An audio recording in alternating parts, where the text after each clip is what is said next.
welcome back. Welcome back to a brand new video. On August 28th, 2004, I married the man of my dreams. I had this crush on him my entire childhood life, and he never knew it. Actually, there were two people that knew, my brother and Holly. Now, Holly was my mom's best friend. She was 33, young, beautiful, very successful businesswoman. But to me, Holly was just someone that I could talk to about anything. So Holly makes this bold statement on May 6, 2000. We were at my sister's wedding, dancing the night away, and Holly says, "You are gonna marry Andy one day." And I remember thinking, yeah, right, well, in my dreams, and then also hoping and praying that Andy did not hear this from across the dance floor. A couple days after my sister's wedding, Holly came over to our house to bring over some pictures. And as we're flipping through the album, Holly gets to one picture where she stops and says, "Oh my gosh, I just saw Richard." Now, if you haven't seen my first video, go back and watch that. It's called "Who Am I? Thanks Granger Smith." Richard was my dad.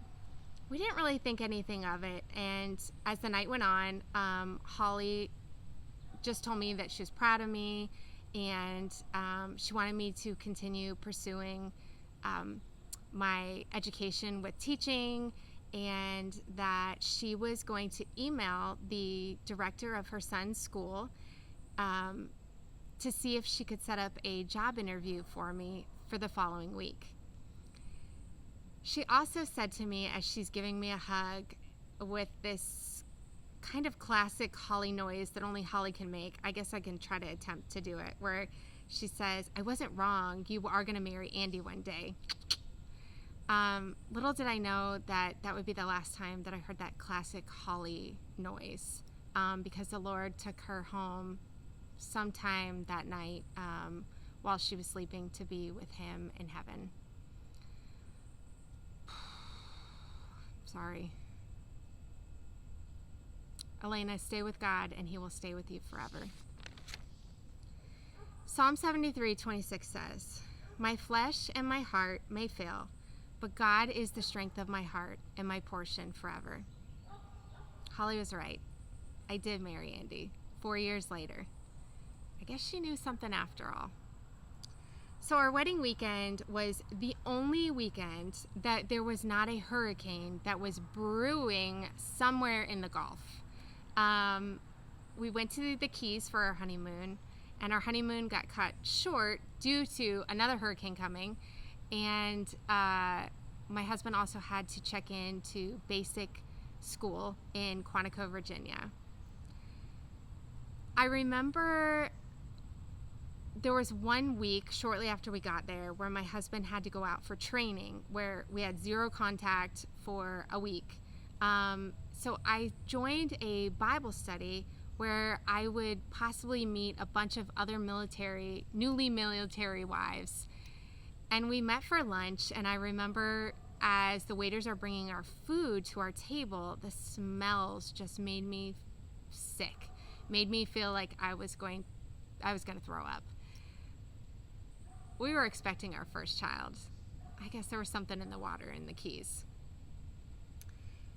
7 months of being pregnant, we had to pack up our car and move back down to Florida, where my husband would start flight school. And it was there that we would have our first son, Riley, and we would also find out which aircraft my husband would select. We had Riley in May, and a year later, in June of 2006, we would have to pack up and move to Corpus Christi, where my husband would have to do some advanced training for flight school. And it was there that we would find out where we were going for our first duty station, which is basically our first tour of where we were moving, where the military needed us to go. There was one place in particular where I told my husband, "No, we are not moving there. It is too far away. It's not happening." Well, that's where God wanted us. So we packed up our stuff and flew to Okinawa, Japan, where we would be stationed there for 3 years. We loved it so much that we extended 1 more year, so we ended up being there for 4 years, and we had our second son, Reagan, there. Ephesians 3:20 says, "Now all glory to God, who is able, through his mighty power at work within us, to accomplish infinitely more than we might ask or think." You guys, sometimes it's in those places of despair and fear where God just meets us, and that's when he reveals himself to you. A wise woman once told me, "Elena, where God plants you, you have 2 choices. You can groan or you can grow." Thank you so much for watching. To be continued.